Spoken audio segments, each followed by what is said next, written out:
Congratulations on this. And just, I have to say that if you ever invite me into a taxi with you, there's no way I'm going in one with you. I don't know why. You and taxis, not mixing, my dear.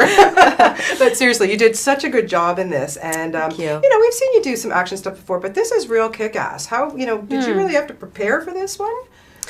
I certainly rehearsed, you know, there was great choreography going on. I didn't really get to do this kind of stuff very often.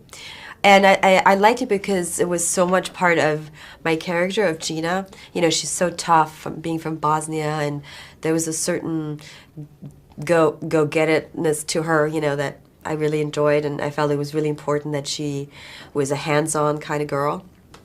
And that scene, you know, that first scene where I saved Liam's life and from the taxi going down the river, that was really fun to do. It was not easy because the water and the being in a tank and then outside, but I really enjoyed it. Yeah, that's good. I hope you'll get some more of that kind of stuff because it suits you. You did a really good job. Oh, thank you. Oh, you're welcome. And then, you know, ain't too shabby having Liam Neeson as your, you know, leading man. What was it like working with him? What I enjoyed mostly is that he is such a character actor, and his body of work, I guess, speaks for himself. But in this kind of movie, it's rare to have a leading man of this age, of his status, and I think it brings a certain gravitas to the film. You know, like just because he is not 25, and you know he has all the wrinkles, all the lines, everything that he's gone through, lived through in his life comes on screen, and you can just tell that his character, he doesn't have to do anything. You know, there's stuff lies beneath it. You know, that's really interesting. Yeah, and for a guy who's in his late 50s, wow. I mean, he is in amazing shape. Did you ever kind of stand back and go, whoa, you know, watching him do these scenes? Yeah, that was interesting, seeing him do all the stunts. But also, I don't know if you've ever stood next to him. He's a very tall man. He must be like 6'5",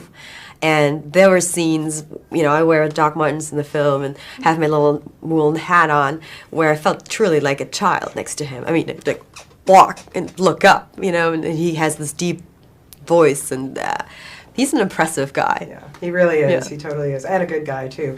What struck you about this script when you first read it? It's very interesting, the theme of it. I thought it was very smart, and I loved how detail-oriented it was. I also really liked the book. I don't know if you ever read the book, but I thought it was fresh. You know, it wasn't a remake. It felt really smart, and I specifically loved the dynamic between Gina and Martin, Liam's character, because she really stands on her own. You know, she has her own motivations, her own storyline.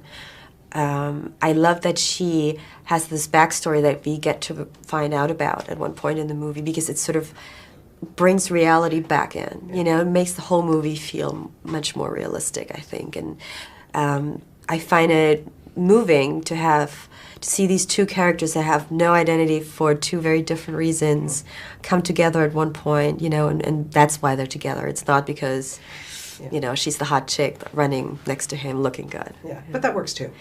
It works, but you know. I love the concept here about the identity, because I was thinking, I'm sure there's a lot of actors, Hollywood people and stuff going, God, I wish nobody knew who I was at some time. Do you true. Yeah, do you ever kind of feel like that, like, just leave me alone? Or are you kind of left alone? Or, like, you know?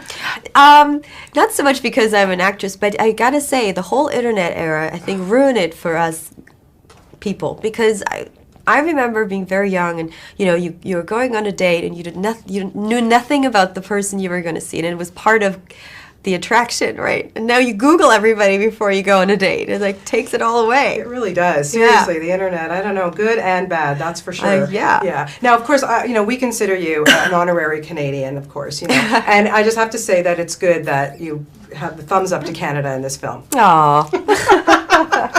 And that must have given you a little chuckle, I would think. Yes. Yes.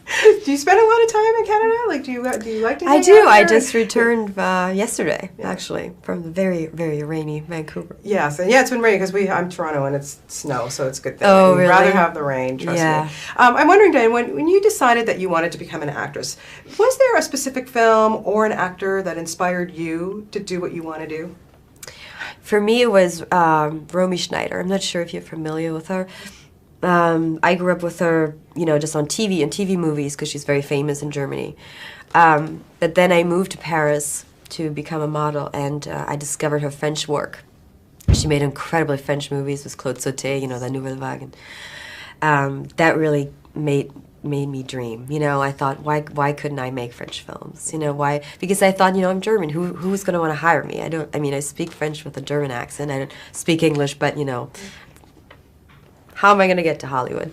And she gave me dreams, you know, and I went to drama school in Paris, and I actually found out that French people love that accent. You know, they love a foreign accent. So I feel very thankful to France, and I still do. It's still like a dream that I get to make movies there. Yeah, well, you do a great job. What was it like for you being back in Germany, getting to shoot this whole film in Germany? I mean, it's probably been a long time since you were there. Huh? Well, believe it or not, that was my third movie, third year in a row shooting in Berlin, because Inglourious shot there. Right. The year before, also in winter. And the year before that, I did a movie called Mr. Nobody, which was in Berlin. So I actually feel like I've been more in Germany than since when I've left, you know. So it's nice. So it's nice for you. Yeah, it's nice. It's cool. Well, congratulations. Like I say, you kick butt in this, and I love Thank seeing you. it. So do some more of that kind of stuff, too, Okay. okay? Great job. Thank Thanks. you. Great Have a talking nice to you. day.